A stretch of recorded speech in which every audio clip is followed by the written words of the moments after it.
Comics channel, folks. Thanks for joining us. I'm Gord. And I'm Charles. Hey, so recently, as you probably have known if you've been watching our channel, is that we had a zine show here in Calgary, a zine party that was put on by Shelf Life Books, and was presented at the Community Wise Resource Center down in the Beltline. A very classic old building down there. It was an awesome show. It was an awesome Saturday. Yeah, it was better than I ever could have even thought. It was very busy throughout. People were just so kind and so receptive. Yeah. People are hungry for independent stuff like this, is what I found. Is that I think there has been a lot of cooped up demand. That people were really coming and checking the stuff out and were just hungry to see what people have been creating. Yeah. Absolutely. We had definitely awesome response there. I would say as good as one of the days in Edmonton that we've done. It was better than any day we did at Edmonton Expo, which had exceeded my expectations already as for it being more of a consumer show. Was really great for us, almost as a surprise. Yeah. And then this, I was blown away with the response to what we create and the zines that we had made, and just everyone was so kind. People were into it. Yeah, people were super into it. And of course, the other exhibitors, the other people with tables, were also great. We did lots of trades. We did lots of connecting with new people, as well as seeing some people we've met previously and got to talk to them some more. And it was just, phenomenal. What an afternoon. So we've got quite a stack of stuff that we pulled from there. Of course, not all of it's going to be comic books. Not all of it's going to be illustration even. It really is grounded firmly in that realm of zine, and whatever a zine is to that person is what it's gonna be for us. Yeah, and really that's sort of like maker culture. Yeah. Of you'll see such a wide variance of how people do these things and at what levels of everything, of how they approach subject matter and how they express themselves, and also just what I love about zines is even the variance in how people choose their, what subjects they choose to tackle. Yeah. Is wild. Super wild. Yeah. I love it. And sometimes very loose topic or very something that's not too precise. And we'll go through some of that, as is, again, the nature of zines. But following the show, Charles and I headed back to the Community Wise Resource Center to go through some of the zine library, the Calgary Zine Library, because they had that unlocked last week. So we actually came across some definite treasures in there, absolute treasures. Yes. Hopefully we'll do a show. I wish we could have. We wanted to do more visits down there to do it before it closed, and I think we've sort of missed some of that because there was. We determined as when we went down there was sort of the idea of digging through it, seeing what was there, helping to organize it, and then figuring out some of these treasures, seeing some of these treasures. And we spent quite a few hours down there and found we just barely scratched the surface of what was there. I really would like to see them keep that open and more accessible. I'd love to have access to it and more people to have access to it, because we found some definite treasures that I want to get very weird artifacts. I want to get my hands on that stuff again to show it. We gotta show some of that stuff. Yeah, like early Mark Bell stuff in there, Dave Cooper stuff in there from like before Dave Cooper was who we know of as Dave Cooper. James Kolchaka stuff. Gord Hill had a zine in there. Paul Coles. There's also some really interesting, like, subversive anarchy literature. Yeah. Lots of resistance literature. There was also some stuff I found in there from people who are more, say, established visual artists now, but in that time were doing these really sort of mixed media sort of things. Stuff out. And just such a mix of things. It was awesome. And a Calgary figure who went on to found a hate group. Yes. There's lots of his material. You see some, so it's interesting to see that from before someone become, almost turns into something else. Yeah, you know, far right wing white supremacist. and back in those days, less so making the stuff scene. like this. Yeah, very strange. Yeah. All right. We should. You know where I think we should start is each showing our sort of book of the show. Yeah. Yeah, I think so. Okay. Like Okay. I am clamoring over myself to talk about soft sugary meat. Yeah. Tell us about soft sugary meat. So, I didn't get to pick this one up. Yeah. So Sarah Van Sloten was there. She was there, I believe, with her 2 small daughters. So her table is very interesting because she mostly had zines on her tables that her 2 daughters had created. I think they were the ages of 6 and 8, I want to say. I might be wrong on that. But then I was able to trade for this with Sarah, and I'm in love with this thing. So soft sugary meat shows in sort of lots of different playful ways with using photography, smushed cakes and ways of smushing cakes. So I'm over the moon with this thing because it's like having it wedged under a door and opening it against a wall. There's a great one in here where it's it's like almost flip book sequential of dropping it into what looks to be a portable toilet. There's it's various smush cakes. Here's one being smushed through a chain link fence, and the aftermath of it. This one's great. It's closed in a garage opener door, and as they raise it up, the cake morphs into the soft sugary meat. That's pretty great. I love it. I just in the toilet. I was so this one of the person casually leaning into it with their elbow. I don't know, just something about that really spoke to me.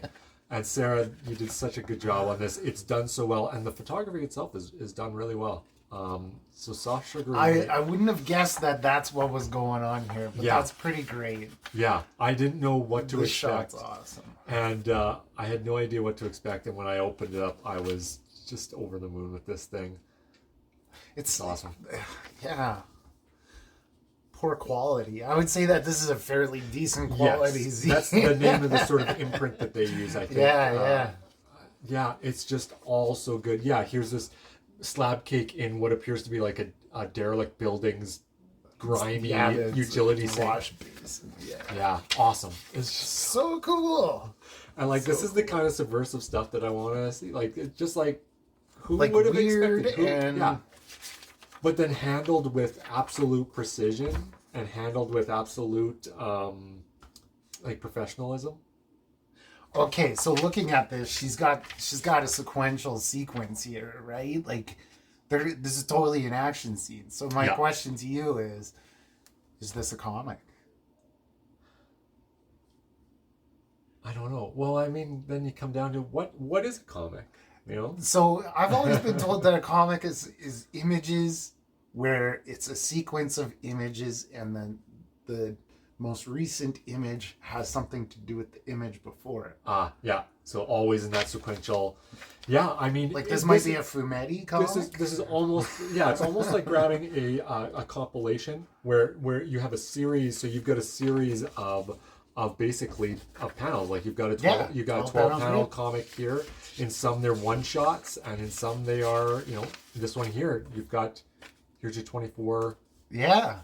To me, this spoke of like almost like you could turn this into a like flip book. Yeah, it could be a film. There's lots of it could absolutely be an animation, could be a flip book, yeah. It could have been handled in many different ways. And there's lots of this. Yeah, so these are sequential, these are almost like having sequential comics. Hell yeah. Awesome. That's my favorite of the show. That was your pick for favorite. And very closely was Michaela's. Michaela's.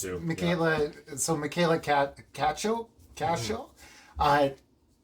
She had a few things at her table that were pretty impressive. This one, as soon as I saw it, I was like, damn, that's to see the effort to put in that. I don't know how many copies she sold. The hand stitching. I also have a copy of this one, and it was very close between the two. It's just I like people who play with mediums and like to screw around with the medium, their chosen medium, and see what they can do with it. And Michaela's definitely doing that. I'm always a sucker for a bespoke piece. So this becomes a bespoke handmade artifact. Right. By doing this. Right. There's only one. Yeah. Yeah. So each one. great. So mine is stitched a little bit different because it'll never be exactly the same. And I get the sense that Michaela's a pretty competent artist, but I think she's marketing herself more as like a poet. But I mean, when you're thinking outside of the box like that, with stuff like this really creative mind, and her other piece, the work that on I vellum, picked up, this piece on vellum, like a poem. It was a neat experience reading this. As I went through it, like the words become so ghostly as you're reading it, and then some words come back, some words disappear back into the periphery. Just a really clever, kind of neat thing that she's doing here. That's incredible. Yeah, strictly with text, right? And yeah, it feels almost animated when you're reading it because of that, because you have words coming and going and coming into it and back out of it.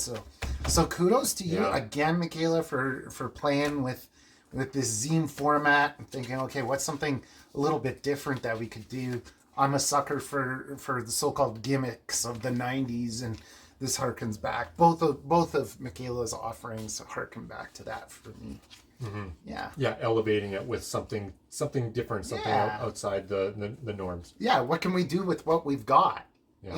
And she maximizes that, right? Yeah. And she had sold out of the vellum one before I could get my hands on it, so I will try to seek it out at another time. Yeah. Yeah.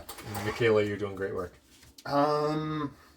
And this was from... This is Jean. Jean. Yes. Jean Wong, I believe. Jean Wong. Yes. So we got a few of the same ones. Yeah. Contender Lands, Inglewood Sidewalks, City Leaves, and Plants Bloom. Yeah. And for me, this is pure zine making, like as distilled as you can hope for. Uses that the classic 8-page zine format, but like as handcrafted and like, you know, it's literally Gina's showing me some of the originals where these pieces, like this piece of lace and things like that, are actually pasted to a page and to create this thing. You know, these are actual, you know, this is a piece of notepaper that's stuck there, and like to create these little books. Yeah.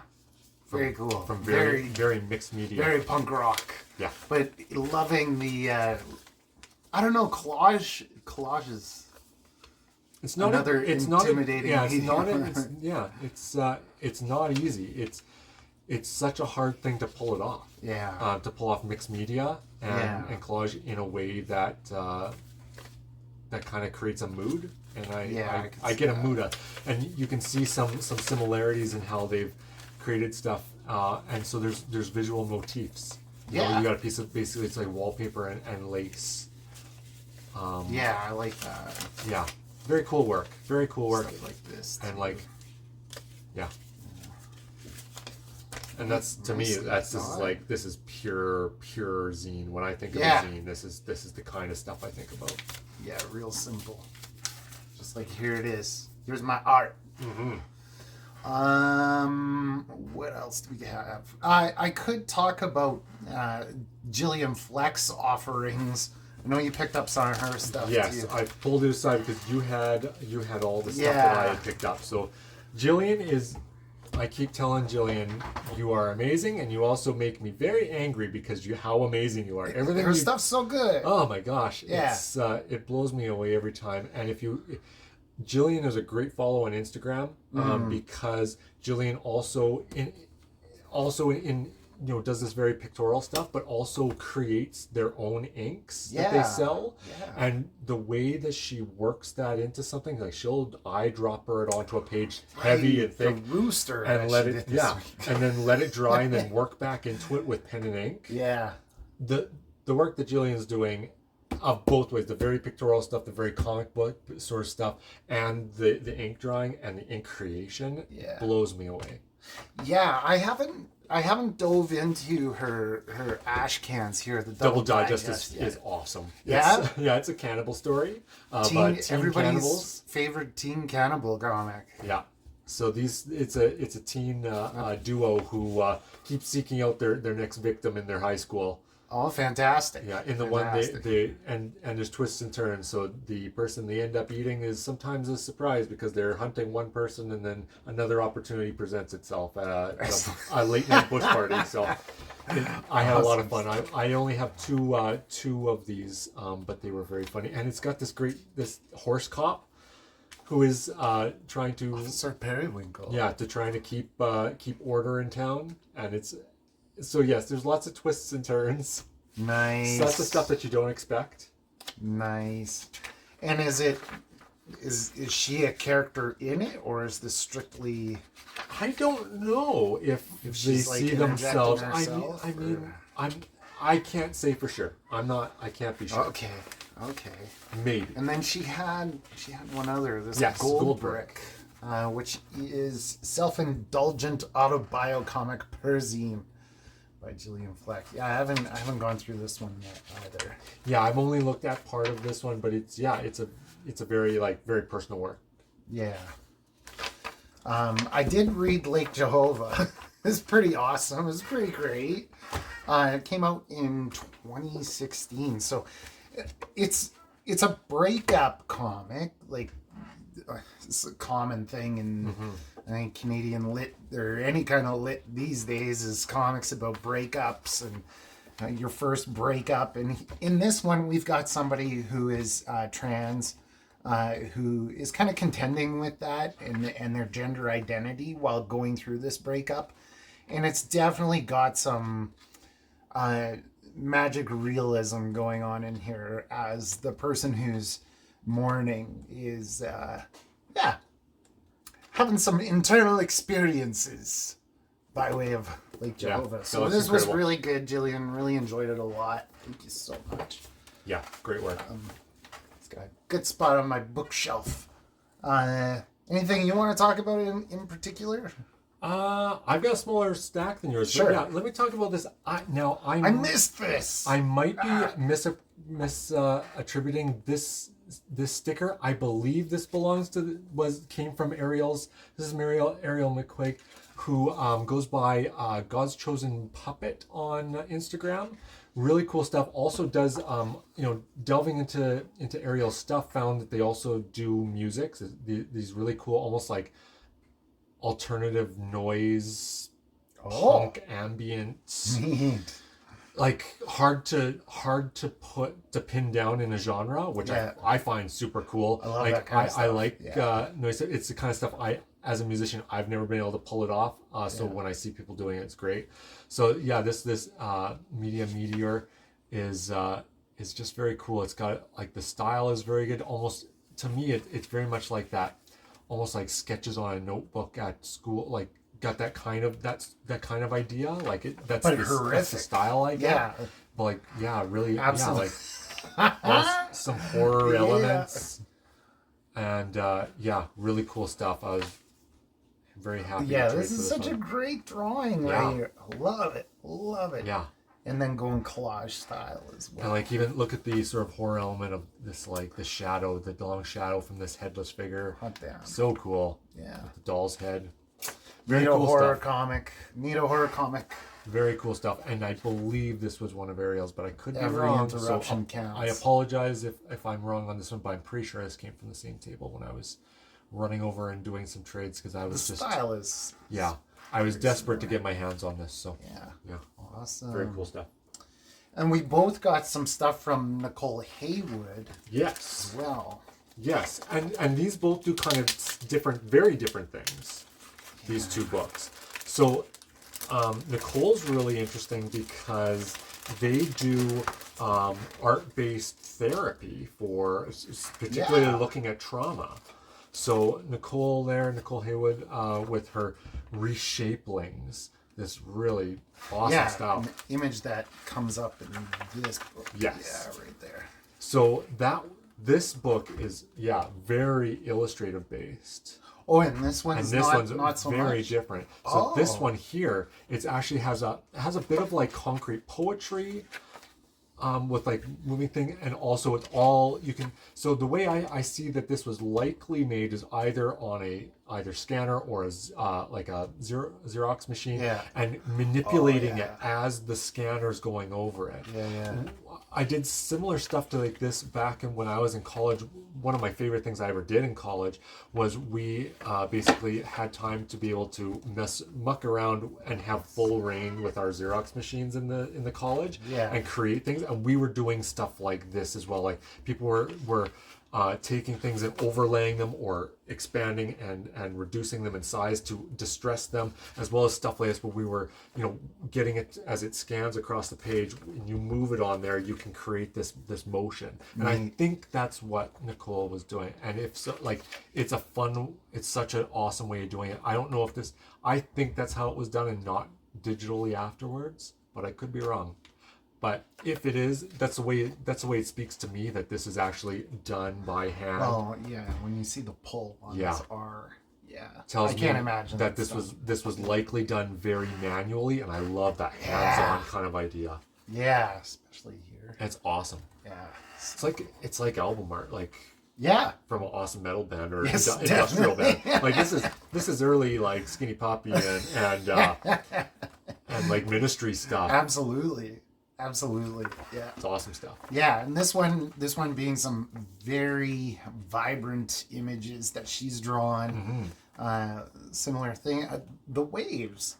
Yeah, being found in here as well. Yeah, lots of motion in that way. And a little bit of that same sort of thing, like on the previous page here, of that sort of idea of when I talk about concrete poetry. What it's taking it's taking that poetry, the words and the typography of it, and making it part of your visual aesthetic of your imagery. And so I get that feeling of concrete poetry throughout. Oh, absolutely. Yeah. And her art is pretty great. Like some of these drawings, I love this. Very gestural, very And she talks about this as like wanting to remap neurons in her brain. And that's kind of where she's getting the name of this from. The reshapelings. Reshapelings is reshaping the networks in the brain by way of art. Yeah. Making art and doing art, which is so cool. Yeah, so cool. And I love that because it's my partner works in the more social work side of that. And some of the same things that my partner will do with like rapid eye movement and tapping is the same thing that Nicole is stimulating in the brains of the people that she works with by doing different kinds of artistic endeavors. So by getting different parts of their brain to fire can reshape those neurons in that same way and help recontextualize and remap those neurons in regards to trauma. Yeah. And that's like, so cool. When you see that stuff in action, it seems like voodoo, it seems like magic, but it works. It happens. And it's absolutely. And I am in awe of people who can do that. Yeah. I'm eager to see what more comes from. From Nicole here. Incredible work. Yeah, love it. Good job, Nicole. And she was a great neighbor. Yeah, very nice. A really good neighbor. Very friendly. For a Saturday, yeah. We could look at Kevin Stebner's stuff. Yes. Yeah, so my understanding is Kevin's got a show coming up as well. Like another kind of zine show type thing. Oh, I wish I could remember the name of it. But Kevin is predominantly doing his art by way of typewriter and making some absolutely impressive pieces just with the typewriter and the different inks that he can put in it. So this zine here just being that, just some pieces of his. Yeah. Like, I wonder how he builds this. Like, does he draw it out first and then just like, it's okay, well, I'm going to use this. Yeah, it's like ASCII art when, it takes me back to my early days of working with the Apple II computer and creating ASCII art, and you could write a program basically and have it put this on the screen. It's that same sort of idea, and it's phenomenal the way he's working with it. Yeah, because not only is the structure there, but like he's actually got some architectural movement going Well, on. and you can see he's actually it's a waterfall, and it's ripples coming out from a waterfall hitting the surface of the water. There's major depth happening here. There's the grate draining the. It's hot damn. I need to pick up more of his stuff. Yeah, Holy cow. Yeah. And yeah, doing some impossible geometry stuff as well. Very good. Yeah. Very good. Absolutely gorgeous. So I will share some of his other stuff. Two Sides was another piece. Give me a bookmark postcard for a book that he says he wasn't part of, but he designed the cover for. It's another zine. His work. Wow. What a cool way to work. Like, yeah, creating compositions out of this. And I want to touch it. Yeah. I so want to touch it. I bet you the originals are very huge. Pleasing to touch. They're probably huge. Oh, they're probably massive. Yeah. Very cool. And then he had this piece as well. Yeah, these large newspaper style. Yeah. Like, not expensive to buy this at the show, and you got some definitely frameable art here. Yeah. And just impressive to look at this scale. Oh, jeez. Yeah. Thank you, Kevin. Wow. Well done. Oh, and then I had some other postcards here that he threw in. Yeah. Really nice cool stuff work. here. Show this green one. Oh, look at that. Oh, yeah. Oh, neat. I don't know if I'm looking at that the right way. Yeah, that's the thing. I think this one to me, it's almost like catching rainwater and it filtering down through. Really good. No. So good. Yeah. Wow. Makes my brain hurt. Yeah, that's great stuff. All right, who else do we got here? We got Emma. Yeah. So yeah, we've got a few pieces, I think, from Emma. These three, I believe, are all. Yes, I think all three of those are Emma's stuff. Yeah. Emma, unfortunately, I missed her at her table when I was running around doing my trade. So you were the only one who would manage to grab stuff from her. On that day. Good so stuff. I'm gonna try and catch up with Emma another time. Again, like super basic zine structure, right? Yeah, that really classic. That really classic, 8-page. real simple. But like using it as a showcase for our art. Really using every little bit of the paper, which is great. Yeah. Every centimeter very counts. Beautiful painterly style. Beautiful. Yeah, that's a good one. Really beautiful. What's inside? Oh yeah, this one was pretty clever. What's inside that house? A cat. What's under that rock? So of course, as I'm reading something like this, it's like, yeah, you know, you really need to be doing some children's books, making some children's books. I don't know. Did she have one? I think she might even have one at her table. She has a really cool one. I think Emma does a really cool one. That's it's like a coloring book zine. That's really quite cool. Okay. Yeah. Very very nice. Anna K. Kinder Water. So you picked up a set of these as well. I did. Right? Yeah. I did a trade for a set of Anna's stuff. So real simple. Nice. just like simple. Like just one sheets. Yeah, just front sheet. That she made. Nice paper and nicely put together. Yeah. Yeah, very illustrative. Got a design, but a design aspect to it as well. Feels like a placemat. Like if I was gonna go eat at a diner, this is. It would it would totally work in that context. Yeah. Absolutely. Yeah. Yeah, they're neat little artifacts. Yeah, cool stuff. Good eye for colors and presentation as well. Yeah, I like these little bands that she was putting on everything. Yeah. Again, using everything to try to dress things up. Okay, so this one I haven't read yet. I can't remember who it's from, but I regret. Oh, it's Emma's as well. So. Okay, this one I haven't read yet, and I've been saving because It's inspired by an essay that she had read. So I want to read this essay from this marine biologist that inspired these artworks and see how those two things work together.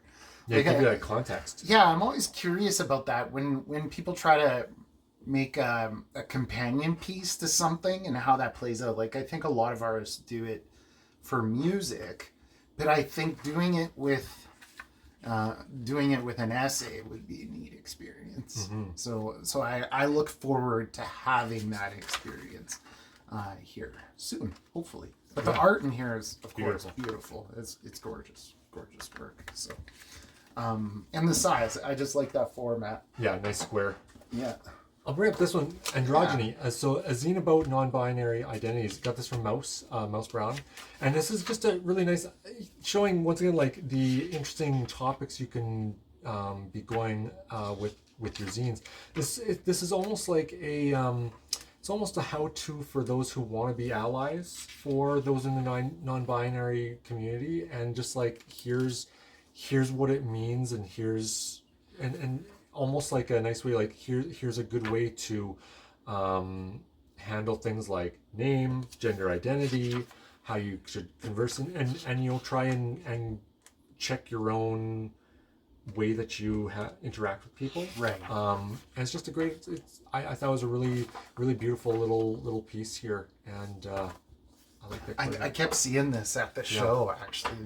This back cover. And yes. I was like, show your true colors. I wonder if that's like True Blood fan fiction that's floating around the show. But that's one thing that I don't think I saw enough of for me at the show was educational zines, and this is that. Right? Yeah, like there were a few. I'm trying to tell you how this is. Yeah. Yeah. There were a few. This was a good one. I'm going to jump through to this one. This is a cool one. So this is almost like a little collective of these students. These are all students at Alberta University of the Arts. Right. They're all in the either animation or illustration or character design. Mm-hmm. And they've gotten together and done like a little collective anthology. I think they've done a couple of these. And they're just, a really cool little group of young people doing art? these beautiful art pieces and little sequential stories. This is like a tarot card, basically the Hangman, and very cool. So all these folks, got a bunch of them, and it's been fun checking out their stuff, and they're good follows on Instagram because they're one thing I find interesting about these folks is because they're still doing, a lot of them are still doing their schooling. They share a lot of the stuff they're doing in their classes. Which I think it's just it's cool fun to see. It's nice to see that as a part-time college instructor. In a design program, it's cool to see that sort of thing. Yeah. This piece was from Pine and Pigeon. That's Sky. Yeah. Okay. Sky's work is really cool. Very beautiful. Square. I think that was the first thing that you'd pointed out to me with this, is that almost everything at the table had that square theme to it. Mm-hmm. And Lindsay actually bought one of the prints separate from myself because we both have the same keen eye for gravitated. Arts. Both gravitated to it. Yeah. It reminds me of the old. You see some shots of the old '70s illustrations of what I think they just online they just call it like the creepy children. Yeah, or the big eye kids. Yeah, the big eye children from the '70s. Sky's saying like this reminds me of that, but it takes it in its own way, almost like a little bit of Where the Wild Things Are. Totally. I love it. Like porcelain doll almost ideas. Yeah, some photography in here, which totally complements her stuff. Got a kitty cat. The mix in of different styles and different mediums. Totally looks great. Yeah, Sky's stuff is really really good. And again, like a zine, but for me, this makes me very nostalgic because I spent a lot of time in my youth holding something of this size and just more over it. Yeah, over just it, pouring over it over and over. Yeah. It's like your liner notes in a CD that you would buy. Mm-hmm. That's exactly this size. It's got that idea. Yeah. And it feels like that as you're going through it. Like, you could totally see some Nick Cave lyrics coming over top of some of these. Yeah, looks good. Good aesthetics. Very good. Awesome job. You can just tell the good visual eye. Yeah. This is an interesting one I got. So this I got with a donation to Community Wise. Kim Huber had about 4 different zines there. This one was cool because my wife and I both think some of this astrology stuff is pretty neat. So this is just, and here's another one was like purely instructional. Yeah. This shows you how to create your own astrology chart. She was cool when we were talking. She was very nice, and and it sounded like she was kind of trying zines out too, like early, like she hadn't done much of it, and kind of nailing it. Like this is a pretty practical piece. That she made So when you're looking for your subject matter, she just took something she knew and looked at it from like almost educational point of view, and it's awesome. Sweet. Last but not least, Kira. Kira's stuff is really cool. Came with a few things here. So this is a piece that they had created when they were in Japan. So Kira spent quite some time in Japan, and we were sharing stories from there because Japan's one of my favorite places, and she's knows it much better than I do. So this is great. It's a really professional, That's a really beautiful book. really sleek, beautifully done with beautiful photography. It's got both English and it's been translated. It's got very heavy subject matter in it. I have not read all the way through it.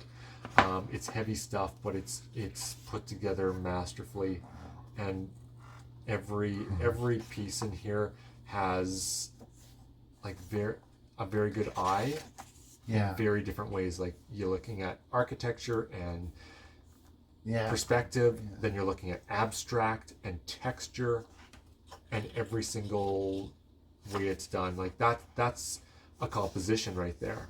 That's a full composite. Look at the way the sight lines go and what it does. Everything's been done with a pretty masterful look. So Kira, quite incredible. I really hope we get to have a chat again. It was really fun chatting with you. Cool. Kira. Yeah. Well, thanks everybody for sharing your stuff with us and sharing that Saturday with us. And also too, I should mention, welcome to all those new subscribers that came as a result of that show. It was an awesome week coming out of there. So, like, follow, subscribe, and we'll see you next time.